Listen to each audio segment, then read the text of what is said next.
I am Ruth. I am 59. I am a high school librarian, and the woman who slept with my husband for 6 years called me last August and asked me to be her maid of honor. She was crying on the phone. She said no one else understood her like I did. I held the receiver very still. I did not say yes. I did not say no. I told her I needed time to think. She thanked me. She said she knew I would do the right thing. She was correct about that.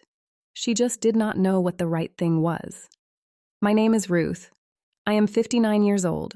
I work at the high school library 3 blocks from the house I lived in for 31 years. I water the pothos plant on the circulation desk every Monday.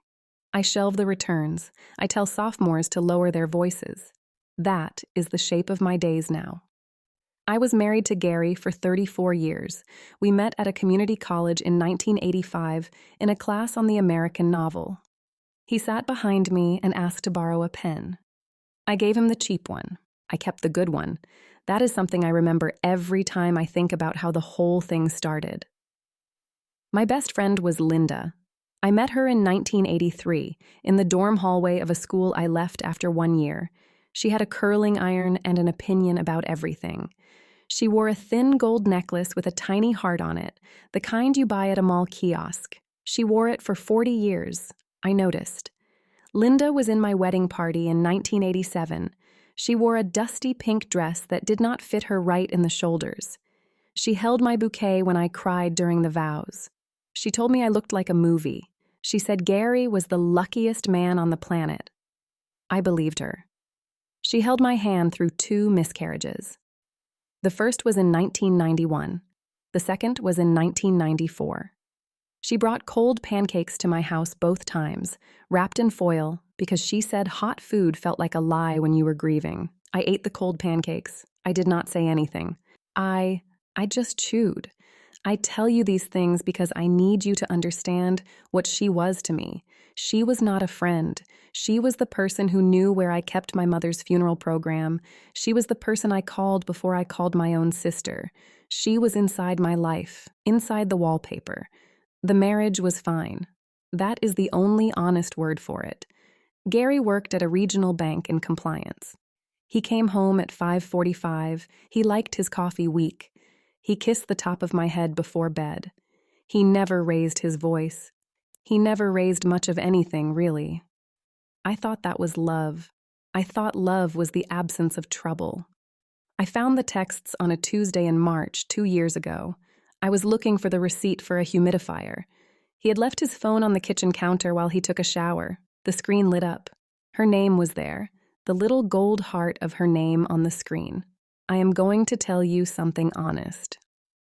My first feeling was not rage. It was a small, stupid relief. I thought, finally, something is happening. Then I read the messages. Then the relief turned into something I did not have a word for. I still do not have a word for it. The messages went back 6 years. 6 years. There were hotel charges. There were references to a weekend in Asheville that he had told me was a banking conference. There was a photograph of her wearing his blue shirt, the one I had bought him for Christmas in 2015. I did not cry that morning. I made coffee. I poured it into the mug with the chipped rim because that is the one I always use. I drank it standing at the sink. I watched a cardinal on the bird feeder. I thought, the cardinal does not know. The cardinal will never know. That felt important somehow. When Gary came downstairs, I told him what I had seen. He did not deny it. He sat at the kitchen table and put his head in his hands. He said he was sorry. He said it had gotten away from him. That was the phrase he used. As if it were a kite, as if neither of us had been holding the string. He moved out within a month. The divorce was clean on paper. 18 months later, he was gone from the house, and Linda's husband had left her too, and the 2 of them were free to do whatever they had been doing in private out in the open. I want to tell you about the weeks after he left, because nothing dramatic happened. I went to work, I came home, I made 1 chicken thigh in the oven and ate it standing up. I folded laundry. I noticed I was still folding his undershirts out of habit, 3 weeks in, and I almost laughed. Almost. My sister called every Sunday. She wanted me to scream. She wanted me to throw a plate. I told her I did not have anything to throw. She said that was the saddest thing she had ever heard. I think she meant it kindly. I am not sure. Linda did not call for the first 4 months. Then she did. She called on a Thursday afternoon. I was sorting overdue notices. I saw her name on the screen. The little heart. I let it go to voicemail. I listened to the voicemail in my car at 6:05 in the parking lot. She said she missed me. She said she hoped we could still be friends one day. She said life was short. I deleted it. I drove home. I made toast. She called again 2 months later, and again, and again. Each call was a little more confident. Each call assumed a little more forgiveness. I never picked up. I never called back. But I did something I have not told anyone until right now. I saved every voicemail, every single one. I do not know why. I think part of me knew I would need them. Now I need to tell you about my cousin Diane. Diane is 62. She is a divorce attorney in the next town over. She wears beige suits and has a laugh like a screen door. She has known me since we were children sharing a bunk bed at our grandmother's house in the summer. Diane is the one who told me very quietly that I should start collecting. She said it like that. Just start collecting, Ruth. She said you do not have to do anything with it. You just have to have it. She said sometimes the having is the whole point. So I collected. I did not plan a revenge. I want to be clear about that. I did not lie awake at night writing speeches in my head. I just opened a manila folder and started putting things inside. Screenshots of the texts, the credit card statement from Asheville, a note from Gary's secretary, a woman named Patricia who had cried when she found out and offered, unprompted, to write down everything she knew. She knew quite a lot. She had been answering his phone for 11 years. I added the voicemails from Linda. I added a photograph I found in a shoebox in the garage, the two of them at a barbecue in 2019, her hand on his arm in a way that I had not noticed at the time but could not unsee now. I added a Christmas card she had sent me in 2020, signed love always, with 3 exclamation points. The folder got thick. I kept it in the bottom drawer of the guest room dresser, under a stack of pillowcases I never used. I did not look at the folder often, maybe once a month. I would open the drawer, see the manila, and close it again. That was enough. Diane had been right. The having was the point. Then last August, on a Sunday evening, Linda called. And this time, I answered. I do not know why I answered. Maybe because it had been almost a year. Maybe because I was tired of the ringing. Maybe because I had finished folding a load of towels and my hands were empty. She was crying, really crying, the wet, gulping kind. She said Gary had proposed. She said he had gotten down on one knee in her kitchen. She said the ring was small, but it was real. And then she said the thing I have replayed in my head 100 times since. She said, Ruth, I need you to stand beside me at the wedding.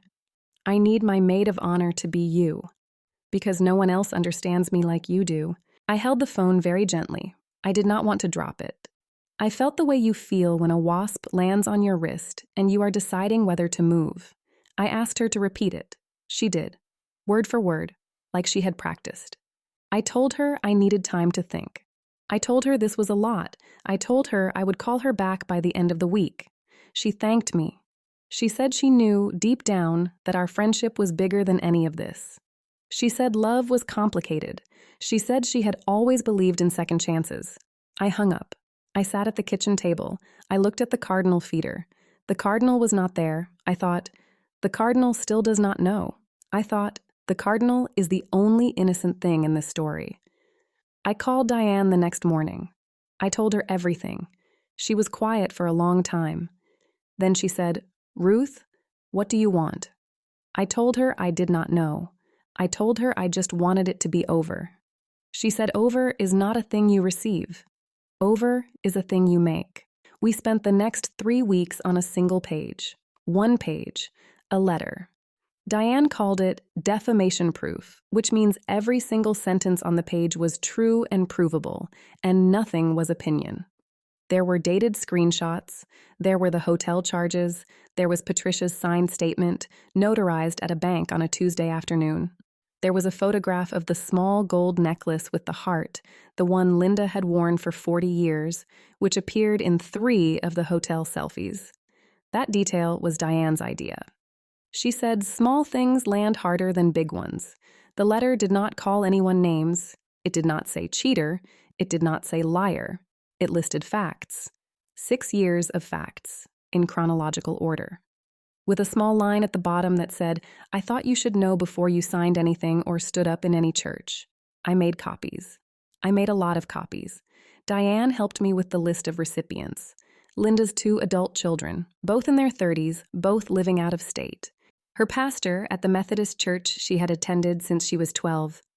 The 14 women in her book club, including the one who had hosted her bridal shower for the first marriage in 1986. I had been at that shower. I had brought a casserole dish. I mailed the envelopes on a Monday morning. The wedding was the following Saturday. I bought the stamps at the post office, and the clerk asked me if I wanted the flag design or the flowers. I chose the flowers. I do not know why. I do not know why I am telling you that. I drove home. I made coffee in the chipped mug. I sat at the kitchen table and waited. Not for anything in particular. I just sat. The phone started ringing on Wednesday. I did not answer. I let the voicemails stack up. Linda, Linda, Linda, then Gary, twice, then Linda again, this time screaming. Then Linda's daughter, who I had not spoken to since 2017, who said in a small, flat voice that she just wanted me to know she had read everything and she was sorry. That was the only voicemail I saved. The wedding was postponed, then it was canceled. I heard about it from my hairdresser, who heard about it from someone in the book club. I did not ask follow-up questions. I let her tell me while she trimmed the back of my neck. I closed my eyes and listened to the scissors. I did not attend anything. I was not invited to anything. I was not asked to anything. I was free in a way I had not been in 40 years, and the freedom did not feel like a parade. It felt like a quiet room. That fall, I read 41 books. I kept count because I had not kept count of anything for myself in a long time. I read on the porch. I read in bed. I read on my lunch break in the library while the sophomores whispered about things that mattered to them and would not matter to them in 5 years. I want to tell you what I did not get. I did not get an apology from Gary. I did not get an apology from Linda. I did not get a moment where anyone admitted they had been wrong. The closest thing I got was a card from Linda's pastor, a man I had never met, who wrote that he was praying for me. I threw the card away. Then I took it out of the trash and read it again. Then I threw it away for real. Linda moved. I heard she went to live with her sister in Florida. Gary stayed in town. I see his car sometimes at the grocery store. He drives a silver sedan now. He did not used to. He never looks up. Here is the part I think about most. It is not the letter. It is not the wedding being canceled. It is a small thing. A few weeks after the envelopes went out, I was cleaning the guest room. I opened the bottom drawer of the dresser. The manila folder was gone. I had given Diane the originals. I had shredded the copies. There was nothing left in the drawer but the pillowcases I never used. I sat down on the floor of the guest room and I cried. Not for Gary, not for Linda, for the woman who had filled that folder, for the year I had spent collecting things in the dark, for the cold pancakes in 1991, for the cheap pen I had handed a stranger in 1985, for the cardinal at the bird feeder who would never know any of this. I made coffee that night in the chipped mug. I drank it standing at the sink. I watched the dark yard. I thought about how the small gold heart Linda had worn for 40 years was probably in a box somewhere now, in Florida, in her sister's spare room, tangled with other necklaces she did not wear anymore. I am 59. I am a high school librarian. I water the pothos plant on the circulation desk every Monday. I shelve the returns. I tell the sophomores to lower their voices. That is the shape of my days now. It is a smaller shape than I thought I would have at this age. It is also mine. Only mine. For the first time in 40 years, the shape of my days belongs only to me.